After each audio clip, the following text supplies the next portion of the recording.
चलो बच्चों नमस्कार। अंतरिक्ष टेक्निकल एकेडमी बालाघाट में आपका स्वागत है। आज हम इंडियन इलेक्ट्रिसिटी रूल 1956 में जो रूल बनाया गया था, इंडियन इलेक्ट्रिसिटी रूल, कौन सा रूल बनाया गया था? इंडियन इलेक्ट्रिसिटी रूल, जिसको बोलते हैं आईई रूल बोला जाता है। जिसको क्या बोला जाता है? आईई रूल के नाम से भी जाना जाता है। ठीक है, इंडिया में इलेक्ट्रिसिटी रूल बनाया गया था जिसको बोलते हैं आई रूल। कौन सा रूल बोला जाता है? I rule. और इस आई रूल, आई मतलब होता है इंडियन, आई मतलब होता है क्या? इंडियन। ठीक है, इंडियन। और इलेक्ट्रिसिटी मतलब ई मतलब होता है इलेक्ट्रिसिटी। इंडियन इलेक्ट्रिसिटी के जितने भी रूल है, और ये रूल कब बनाया गया था? 1956 में। कब? जब भारत देश आज़ाद हुआ था। आज़ाद होने के बाद, संविधान बनने के बाद, मतलब जिस प्रकार संविधान के मतलब ये है कि पूरे संविधान बनने के लिए जितने भी नियम कानून बनाए गए हैं, उसी प्रकार इंडियन इलेक्ट्रिसिटी उसका रेगुलेशन कैसे किया जाए, उसके लिए रूल बनाया गया है। और उस रूल्स को, पूरे जितने भी रूल्स हैं, मतलब ये है कि यहाँ पे कितने कौन कौन से रूल्स हैं वो देखेंगे। दूसरी बात ये है कि ये जितने भी रूल हैं, इन रूल को अध्याय, और मतलब ये है कि उसके टॉपिक, अध्याय के अंदर कौन कौन से टॉपिक हैं उसकी हम चर्चा करेंगे। तो कुल मिला के इंडियन इलेक्ट्रिसिटी रूल जो 1956 है, इसमें कुल मिला के 11 अध्याय हैं। कितने अध्याय हैं? 11। अगर एग्जाम में पूछा जाता है कि इंडियन इलेक्ट्रिसिटी रूल के लिए कितने अध्याय बनाया गया है, तो इंडियन इलेक्ट्रिसिटी रूल के लिए 11 अध्याय मतलब यूनिट, 11 यूनिट हैं, 11 इकाइयाँ हैं इसकी। और कितने, मतलब ये है कि इसमें कितने टॉपिक हैं, मतलब ये है कि हर अध्याय में कुछ ना कुछ टॉपिक हैं, और उन टॉपिक को बोलेंगे रूल, बोलेंगे। यहाँ पे क्या बोलेंगे हम? रूल। कौन से rule? Indian electrical rule, IE rule के नाम से भी जाना जाता है। तो जब भी हम इसकी बात करते हैं, आईई रूल की बात करेंगे, तो मतलब ये है कि कहाँ से स्टार्ट हुआ, और मतलब ये है कि एंड।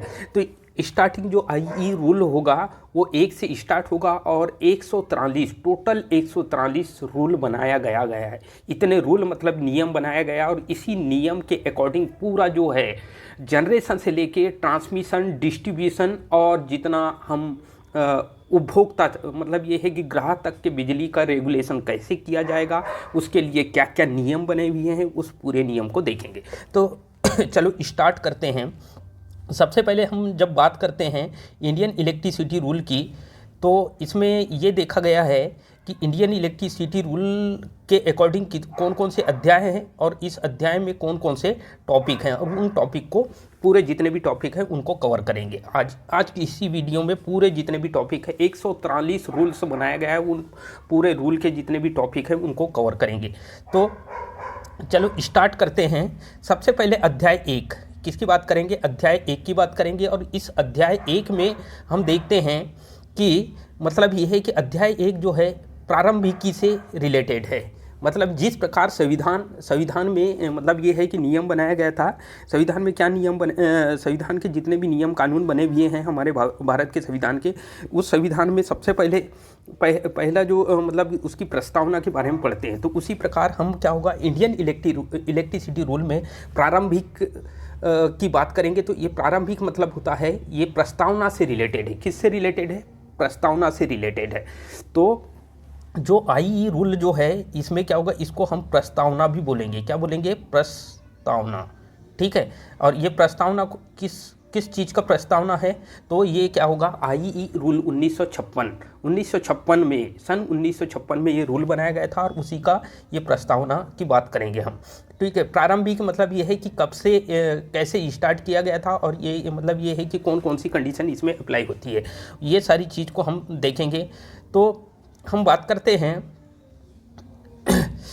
सबसे पहले मतलब अध्याय 1 में प्रारंभिक, और प्रारंभिक कैसा हुआ, इसके प्रस्तावना में क्या क्या चीज़ मतलब कौन कौन से टॉपिक हैं, उन टॉपिक की बात करेंगे। तो सबसे पहले है पहला जो आईई रूल है, पहला आईई रूल है, उस आईई रूल में क्या होगा, संक्षिप्त शीर्षक और प्रारंभ से रिलेटेड है।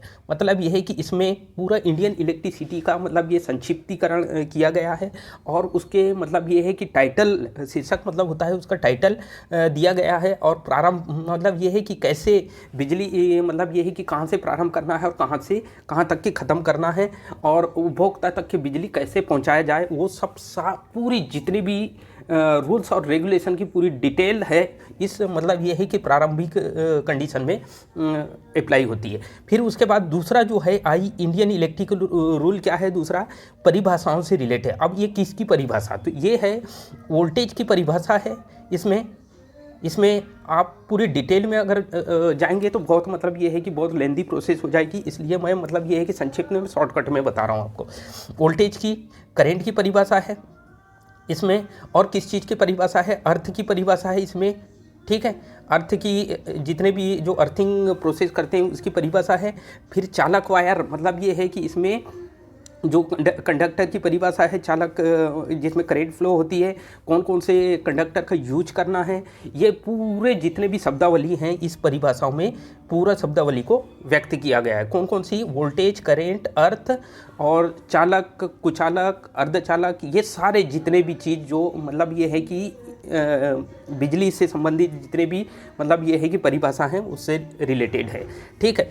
तो आइए दूसरा क्या कहता है, परिभाषाओं को, किसकी परिभाषा बताता है, वोल्टेज, करंट और अर्थिंग और XYZ। फिर उसके बाद तीसरा जो है आईई रूल, तीसरा है ये, तीसरा आईई रूल क्या बताता है, प्राधिकार। प्राधिकार मतलब होता है अथॉरिटी। अब अथॉरिटी किस चीज़ की अथॉरिटी की बात कर रहा है, ये किस अथॉरिटी की बात कर रहा है, तो जब भी हम अथॉरिटी की बात करते हैं तो ये है अधिकारियों से रिलेटेड है। मतलब ये है कि जब भी सबसे पहले मतलब ये है कि जनरेशन से लेकर डिस्ट्रीब्यूशन तक के मतलब उसको कैसे रेगुलेट करना है, उसको नियंत्रित, बिजली को कैसे नियंत्रित करना है, उससे रिलेटेड मतलब प्राधिकार दिया गया है। और ये किसको दिया गया है, एक जो भी मतलब इसमें काम करने वाले जो अथराइज्ड पर्सन होते हैं। तो सबसे पहले शीर्ष में अगर मान लो कोई मतलब बिजली की पूरी कंट्रोलिंग करने के लिए या उसको रेगुलेट करने के लिए सबसे शीर्ष में अगर स्टेट लेवल की बात करूँ, मैं किसकी बात करूँ, स्टेट लेवल की जब बात करते हैं तो पूरे राज्य लेवल में एक जीएम होता है, जीएम जनरल मैनेजर कहते हैं इसको, जीएम को क्या बोलते हैं, जनरल मैनेजर। उसके नीचे डिविजनल ऑफिसर होता है, एक क्या होता है, डिविजनल ऑफिसर होता है। डिविजनल ऑफिसर ये कहाँ बैठता है, ये डिवीजन, तो मतलब जितने भी बिजली विभाग को जितने भी डिवीजन में हमने बांटे हैं, ठीक है, तो वो वहाँ पे बैठता है। फिर उसके नीचे मतलब ये है कि जीएम किसको कंट्रोल करता है, डिविजनल ऑफिसर को कंट्रोल करता है। और ये अथॉराइज्ड पर्सन की बात कर रहा हूँ मैं, ये प्राधिकार वाले जो पर्सन है जिसके पास पूरी जो बिजली से रिलेटेड पूरे जनरेशन से लेके ट्रांसमिशन, डिस्ट्रीब्यूशन और उपभोक्ता, ये सारे को नियंत्रित करने का काम कौन करता है, मेन जो है जनरल मैनेजर। फिर उसके बाद डिविजनल ऑफिसर होता है एक। फिर उसके बाद डिस्ट्रिक्ट कोऑर्डिनेटर होता है, मतलब ये है कि जिसको डीसी बोलते हैं हम, ठीक है। ये कहाँ बैठा हुआ होता है, तो ये जो है डिस्ट्रिक्ट लेवल में बैठा हुआ होता है। ये कहाँ डिस्ट्रिक्ट लेवल में बैठा होता है, ये कहाँ बैठा होता है, तो डिस्ट्रिक्ट लेवल के ऊपर ये अधिकारी होता है डिविजनल ऑफिसर, ठीक है। ये डिवीज़न में बैठा होता है। और ये जो जनरल मैनेजर है जो कहाँ बैठा होता है, तो ये मेन जो है इसका मेन जहाँ मुख्यालय होता है वहाँ बैठा हुआ रहता है, जो राज्य का पूरा प्रतिनिधित्व करता है। फिर उसके नीचे एई वगैरह होते हैं, एई जानते हो, ठीक है, एई बोलते हैं, असिस्टेंट इंजीनियर कहा जाता है। फिर असिस्टेंट इंजीनियर के नीचे क्या है, जेई होता है, ठीक है। ये सब अथॉराइज्ड पर्सन है, ठीक है। इन्हीं की सब जिम्मेदारी होती है कैसे रेगुलेट करना है, नियंत्रित कैसे करना है बिजली को, ठीक है। फिर जेई के नीचे मतलब ये है कि मतलब सभी स्टेशन में काम करने वाले जो मतलब ये है कि टेस्टिंग असिस्टेंट वगैरह रहते हैं, उनसे ये मतलब ये है कि टीए वगैरह बोलेंगे इनको। तो ये सब क्या होगा, ये पूरा मतलब ये है कि इस टाइप से ऐसा साइकिल चलता है। तो जीएम के बाद divisional officer, division officer, district coordinator होता है एक। फिर उसके बाद डीसी साहब बोलते हैं जिसको। फिर उसके बाद होता है एई मतलब असिस्टेंट इंजीनियर। उसके नीचे होता है क्या, जेई के नीचे क्या होता है, टेस्टिंग असिस्टेंट वगैरह, ये जितने भी लाइनमैन, ये सब पूरे वर्कर इसी के नीचे वर्क करते हैं, ठीक है। तो इतना आई होप कि ये मतलब ये है कि प्राधिकार ये इनका मेन जिम्मेदारी होती है कि मतलब बिजली को कैसे रेगुलेट करना है, कैसे संचालित करना है, कौन कौन से नियम फॉलो करना है, कैसे बेचना है, ठीक है। जनरेशन में कैसे मतलब ये है कि जनरेट हो रही है, कितने क्या किस हिसाब से बिजली को बेचना है, ये सारी जिम्मेदारी किसके हाथ में होती है, तो प्राधिकार के हाथ में। प्राधिकारी मतलब समझ आ गया, ये बहुत बड़ा अधिकारी होते हैं। ये पूरे अधिकारी वर्गों को ही हम क्या बोला जाता है, प्राधिकार, ठीक है। इन्हीं की जिम्मेदारी होती है। फिर उसके बाद ये तीन, तो अगर आपको पूछा जाता है कि अध्याय 1 में कितने नियम बनाए गए हैं।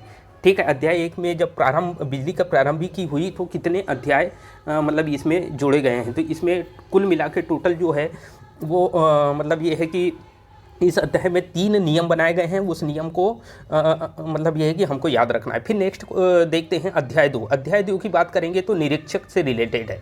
इंस्पेक्टर बोलते हैं इसको। निरीक्षक मतलब होता है इंस्पेक्टर, और इंस्पेक्टर किसको बोलेंगे, जो मतलब ये है कि बिजली से संबंधित जितने भी सब स्टेशन बने हुए हैं या जहाँ पे मतलब बहुत बड़ी फैक्ट्री खुल रही है या कोई मतलब ये है कि माइंस वगैरह है, ये सारे चीज़ों मतलब जहाँ पे बिजली पहुँच रही है वहाँ का पूरा प्रॉपरली क्या होता है, इंस्पेक्शन करता है, निरीक्षण करता है।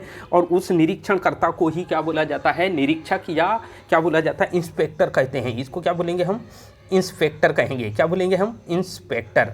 ठीक है, अब ये इंस्पेक्टर क्या होता है, तो ये मतलब यही इसको मेन जिम्मेदारी ये होती है कि जहाँ पे भी इंस्टॉलेशन हो रहा है, इंस्टॉलेशन जहाँ पे भी हो रहा है, जैसे सम एग्जांपल कोई 11 केवी का सब स्टेशन हो या 33 का हो या 11 मतलब 66 केवी का 132 केवी, जितने भी सब स्टेशन हैं उनके पूरा प्रॉपर जब वो मतलब इंस्टॉल करना होता है तो उसका पूरा प्रॉपरली इंस्पेक्शन करता है, कहाँ बनाना है, क्या करना है, ये सारे चीज़। दूसरी बात ये है ग्राहकों को कैसे बिजली मतलब पहुँचे, उसका पूरा मतलब ये है कि उसकी जांच पड़ताल करने के लिए एक इंस्पेक्टर नियुक्त किया जाता है, उसे क्या बोला जाता है, निरीक्षक। अब ये निरीक्षक से रिलेटेड मतलब ये है कि पूरा अध्याय 2 जो है वो पूरा निरीक्षक से रिलेटेड है। किससे रिलेटेड है, निरीक्षक से रिलेटेड है।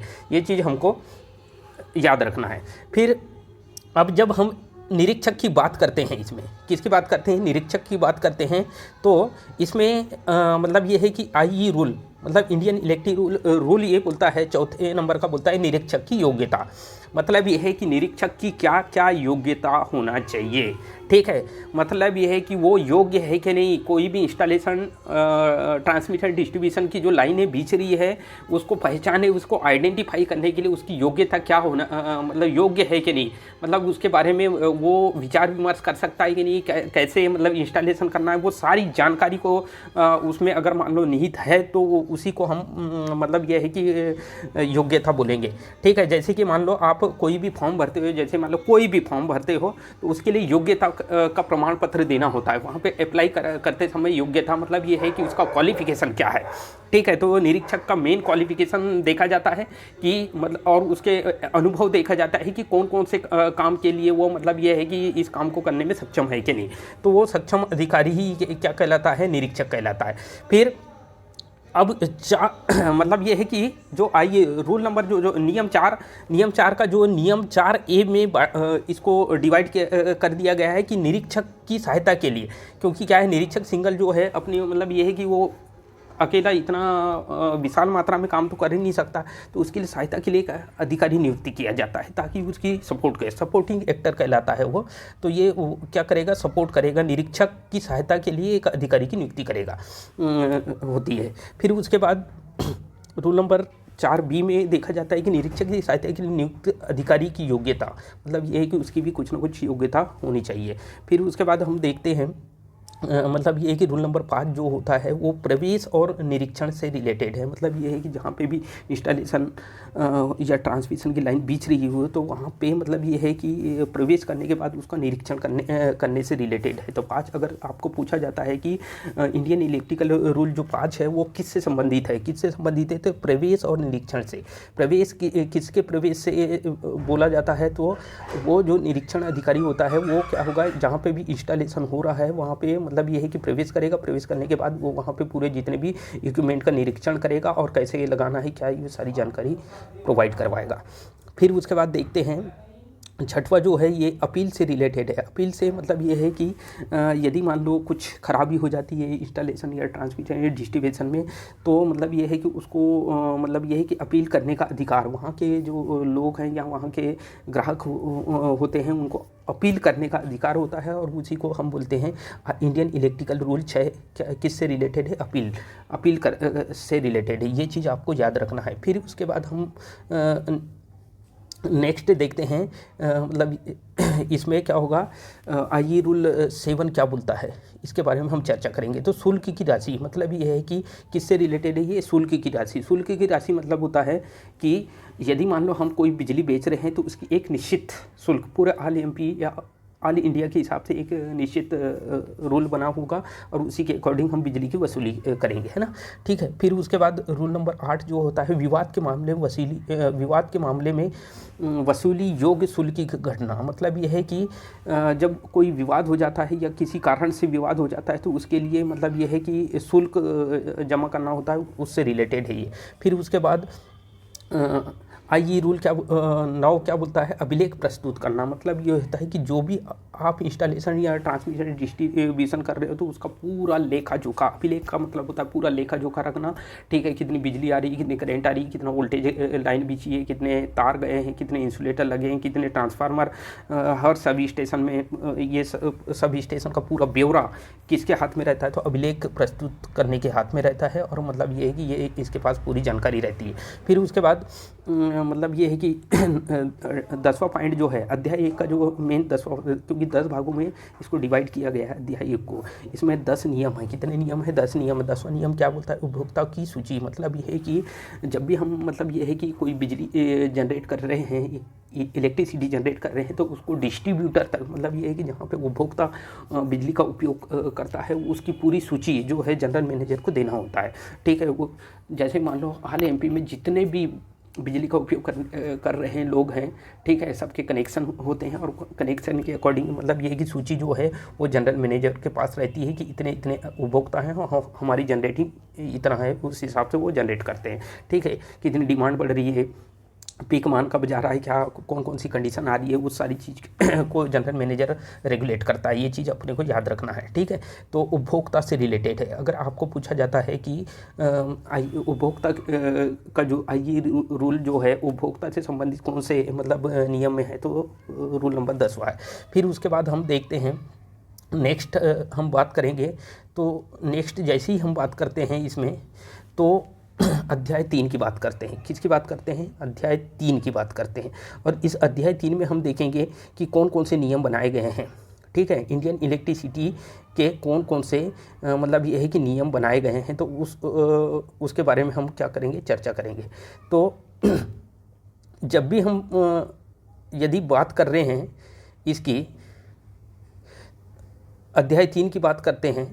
ठीक है, अध्याय 3 क्या बोलता है, लाइसेंस से संबंधित। किससे रिलेटेड है? ये लाइसेंस से संबंधित है। और इस मतलब ये है कि जो भी लाइसेंस मतलब ये है कि इसके लिए बिजली संबंधित क्या होता है, जो ठेकेदार वगैरह होते हैं उनके पास प्रॉपर लाइसेंस है कि नहीं, क्योंकि ये जो बिजली का काम मतलब करवाता है वो ठेकेदार होता है और ठेकेदार के पास प्रॉपर लाइसेंस है कि नहीं, इसके लिए उससे रिलेटेड है अध्याय 3। और अध्याय 3 में अगर बात करता है किसकी, लाइसेंस की बात करता है। तो लाइसेंस की जब भी बात करेंगे तो सबसे मतलब इंडियन इलेक्ट्रिकल रूल 11 क्या बोलता है? इंडियन इलेक्ट्रिकल रूल 11 बोलता है लाइसेंस के लिए आवेदन करना। मतलब ये है कि जब भी कोई ठेकेदारी करना है, उसको गवर्नमेंट के ठेके मिलते हैं या प्राइवेट के ठेके, कोई भी ठेके ले सकता है, उससे रिलेटेड है। तो उसको सबसे पहले क्या हुआ, लाइसेंस के लिए आवेदन करना होता है। किसके लिए आवेदन करना होता है? लाइसेंस के लिए आवेदन करना होता है। और जब तक कि वो लाइसेंस नहीं बनेगा तब तक कि मतलब ये है कि वो कोई भी गवर्नमेंट के कोई भी कॉन्ट्रैक्ट नहीं ले सकता। ये चीज़ विशेष ध्यान रखना होता है। फिर इंडियन इलेक्ट्रिकल रूल 12 क्या बोलता है, सार्वजनिक निरीक्षण के लिए मानचित्र और ड्राफ्ट लाइसेंस की प्रतियां। मतलब ये है कि यदि मान लो सार्वजनिक स्थान में आप निरीक्षण कर रहे हो तो उसकी मानचित्र और ड्राफ्ट जो होगा उसकी लाइसेंस की प्रतियां जमा करने से रिलेटेड है ये। ठीक है, तो ये रूल नंबर 12 बोलता है। रूल नंबर 13 क्या बोलता है, इंडियन इलेक्ट्रिकल रूल 13 क्या बोलता है, ड्राफ्ट लाइसेंस की विषय वस्तु। मतलब ये है कि जो भी लाइसेंस से संबंधित जितने भी विषय वस्तु है उससे रिलेटेड है, ये चीज़ याद रखना है अपने को। फिर उसके बाद रूल नंबर 14 क्या होता है, ड्राफ्ट लाइसेंस का प्रारूप। प्रारूप मतलब होता है लेखा जोखा। मतलब ये है कि आपने जो भी लाइसेंस बनाया हो तो उसकी पूरा मतलब ये है कि ड्राफ्ट आपके पास अवेलेबल होना चाहिए। वो जब तक कि वो पूरा आपके कागजी कार्यवाही होती है तो उसको मतलब ये है कि मांगा जाता है। फिर उसके बाद रूल नंबर 15 क्या बोलता है, आवेदन का विज्ञापन और उसकी विषय वस्तु। मतलब ये है कि जो जब भी अगर मान लो कोई टेंडर होते हैं, इसके गवर्नमेंट के टेंडर होते हैं, गवर्नमेंट पे जब भी ठेकेदारी करना होता है तो उसको टेंडर होते हैं, और उस टेंडर को लेने के लिए मतलब ये है कि गवर्नमेंट क्या होती है कि विज्ञापन जारी करती है, और विज्ञापन जारी करने के बाद क्या होता है उससे मतलब ये है कि उसका काम करवाने के लिए मतलब ये है कि ठेकेदार को वो फिर बाद में ठेका देते हैं। फिर उसके बाद नेक्स्ट देखते हैं रूल नंबर 16 क्या बोलता है, ड्राफ्ट लाइसेंस में संशोधन। यदि मान लो लाइसेंस में संशोधन से रिलेटेड है, यदि मान लो इसकी एक निश्चित एज होती है लाइसेंस की, जैसे मान लो ड्राइविंग करने के लिए आपको लाइसेंस होना जरूरी है, यदि आपके पास लाइसेंस नहीं है तो ड्राइविंग मतलब ये है कि कोई भी आपको पकड़ सकता है। उसी प्रकार क्या होगा कि आपको ठेकेदारी करना है तो उसके लिए लाइसेंस चाहिए, और लाइसेंस की हम जब भी बात करते हैं तो ड्राफ्ट लाइसेंस में संशोधन की बात करता है। ये रूल नंबर 16 क्या होता है, ड्राफ्ट लाइसेंस में संशोधन की बात करता है। ठीक है, ये चीज़ हमको याद रखना है। फिर उसके बाद देखते हैं रूल नंबर 17 क्या बोलता है। रूल नंबर 17 बोलता है स्थानीय पूछताछ करता। मतलब ये है कि स्थानीय लोगों से जो पूछताछ करना है कि किस टाइप से, मतलब ये है कि आपको बिजली चाहिए कि नहीं, ये सारी चीज़ के बारे में रूल नंबर 17 बोलता है। फिर रूल नंबर 18 क्या बोलता है, ड्राफ्ट लाइसेंस का अनुमोदन। मतलब ये है जब भी यदि लाइसेंस आपके पास अवेलेबल है तो उसका अनुमोदन देना होता है रूल नंबर 18 में। ठीक है, रूल नंबर 19 क्या बोलता है, लाइसेंस प्रदान करने की अधिसूचना। मतलब ये है कि गवर्नमेंट क्या होता है कि जिसको भी लाइसेंस देना है उसके लिए एक सूचना जारी करता है। ठीक है, जब तक कि वो सूचना जारी नहीं करेगा वो कोई भी लाइसेंस प्रोवाइड नहीं कर सकता। ठीक है, तो इसके लिए एक निश्चित डेट तय किया जाता है, उसी के अकॉर्डिंग वो मतलब ये है कि अधिसूचना जारी करता है। फिर रूल नंबर 20 क्या बोलता है, लाइसेंस प्रारंभ होने की तिथि। मतलब ये है कि वहाँ पे जब भी हम कोई भी लाइसेंस बनाते हैं उसकी प्रारंभ तिथि और अंतिम तिथि होती है, तो प्रारंभ होने की तिथि का निर्धारण मतलब मेंशन करना होता है। तो फिर उसके बाद रूल नंबर 21 क्या बोला जाता है, मानचित्र का भंडार। ठीक है, मानचित्र मतलब ये होता है कि बिजली से रिलेटेड जितने भी जहाँ पे भी बिजली डिस्ट्रीब्यूट ट्रांसमिशन ये सारी हुई है उसका पूरा मानचित्र का ब्यौरा रखना होता है मानचित्र भंडार में, कि बोले कौन से डायरेक्शन में कौन सी लाइन गई है, 120, 33, 132 kV, 400 kV, 1100 kV, ये बहुत सारी लाइनें रहते हैं। तो ये सारे मतलब ये है कि मानचित्र के माध्यम से उनका मतलब ये है कि ब्यौरा रखना होता है। फिर उसके बाद हम देखते हैं मुद्रित प्रतियों का जमा करना। ठीक है, 22 रूल नंबर 22 क्या बोलता है, मुद्रित प्रतियों को जमा करना। मतलब यह है कि ये मानचित्र जब हम बनाएंगे तो क्या होगा, उसका मतलब फोटोकॉपी रहेगी और वो फोटोकॉपी जमा करने से रिलेटेड है। ये चीज़ याद रखना है। 23 क्या बोलता है, राज्य सरकार की लिखित सहमति के लिए आवेदन। मतलब ये है कि जब भी अगर मान लो कोई लाइन मतलब बिछाना होता है तो उसके लिए राज्य सरकार की क्या होता है, अनुमति लेना होता है, तभी आप कोई लाइन बिछा सकते हो आप। ठीक है, फिर उसके बाद रूल नंबर 24 क्या बोलता है, लाइसेंस में संशोधन आप कर सकते हैं इसके माध्यम से, कि यदि मान लो उसकी डेट खत्म हो गई तो डेट आगे बढ़ा सकते हैं। रूल नंबर 25 क्या बोलता है, योजनाओं की बिक्री से। योजना मतलब होता है अलग अलग प्रकार की, जैसे मान लो बिजली से संबंधित मतलब ये लाइट से संबंधित कुछ योजनाएं होती है, और उस योजना जो मतलब गवर्नमेंट के अकॉर्डिंग वो योजना अलग अलग कंडीशन में मतलब ये है कि जहाँ पे ट्राइबल क्षेत्र होता है वहाँ पे योजना कैसे संचालित करना है, क्या उनको मतलब ये है कि उनको किस किस चीज़ की छूट देना है, ये सारी चीज़ की जानकारी उनको देना होता है। फिर उसके बाद नेक्स्ट देखते हैं हम इसका नियम, जो नेक्स्ट नियम क्या है, इसका नेक्स्ट नियम क्या है, आपूर्ति जो 27 क्या बोलता है कि यदि मान लो आपूर्ति की आदर्श स्थिति, मतलब ये है कि जो भी आप सप्लाई प्रोवाइड कर रहे हो तो उसकी आदर्श कंडीशन क्या है, हेल्दी कंडीशन में काम, ओवरलोडिंग कंडीशन में तो काम नहीं कर रहे हैं वहाँ के पूरे डिवाइस, ये सारी चीज़ें चेकआउट करना होता है इससे। फिर उसके बाद 28 जो नियम 28 क्या बोलता है, मांग के प्रारूप। मतलब ये है कि बिजली की जो कितनी डिमांड है, जैसे मान लो कितने उपभोक्ता हैं, कितने लोगों को कितने मतलब ये पावर लगेगी, उसके अकॉर्डिंग मतलब ये है कि पूरा लोड कैलकुलेशन किया जाता है, और कितनी लग रही है बिजली, उसकी मांग कितनी है, डिमांड कितनी है, उसका पूरा प्रारूप क्या है जीएम साहब को देना होता है, जनरल मैनेजर को देना होता है, तब जनरल मैनेजर उसके अकॉर्डिंग फिर मतलब ये है कि प्लान तैयार करते हैं। फिर उसके बाद अध्याय 4 चतुर्थ अध्याय में हम देखते हैं सामान्य सुरक्षा और आवश्यकता से। किससे है, सामान्य सुरक्षा और आवश्यकता से है। किससे रिलेटेड है अध्याय 4, यदि आपको अध्याय 4 की बात करता है तो ये किससे रिलेटेड है, सामान्य सुरक्षा से रिलेटेड है। किससे रिलेटेड है, ये सामान्य सुरक्षा से रिलेटेड है, इसलिए हमको ये चीज़ याद रखना है। और ये विशेष आपको याद रखना है, ठीक है। यदि आप इसके बारे में याद नहीं रखोगे, ठीक है, सामान्य सुरक्षा मेन जो है बिजली से संबंधित, क्योंकि ये खतरे वाला काम है, और जब भी अगर खतरे वाला काम कोई होता है तो उसकी सुरक्षा करना बहुत हमारी जिम्मेदारी होती है, ठीक है। तो सामान्य सुरक्षा की बात करता है अध्याय 4। अगर आपको पूछा जाता है कि अध्याय 4 किसकी बात करता है, तो सामान्य सुरक्षा, बिजली से सामान्य सुरक्षा, जनरल सेफ्टी से रिलेटेड है, उसकी रिक्वायरमेंट क्या होगी उससे रिलेटेड है। तो हम नियम, जो आपका नियम है क्या, ये नियम नंबर 28, ये नियम नंबर 28 क्या बोलता है, ये पूरी कंडीशन को आपको याद रखना है। नियम नंबर 28 ये बोलता है कि बिजली आपूर्ति लाइन उपकरण का निर्माण, स्थापना, संरक्षण और संचालन और रखरखाव से है।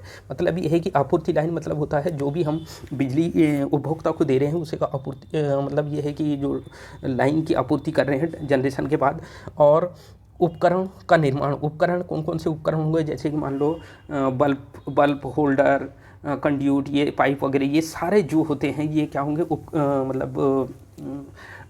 जैसे ट्रांसफार्मर वगैरह, रिले वगैरह, ये सारे जितने भी हैं, सीटी पीटी, ये सब उपकरण हैं, और इन उपकरणों को निर्माण से रिलेटेड है और स्थापना से रिलेटेड है। मतलब ये है कि जनरेटर या मोटर वगैरह जितने भी जिनकी स्थापना करना है उसका संरक्षण भी करना है, ध्यान देना है उसका संरक्षण मतलब होता है उसकी रक्षा भी करना है, ठीक है।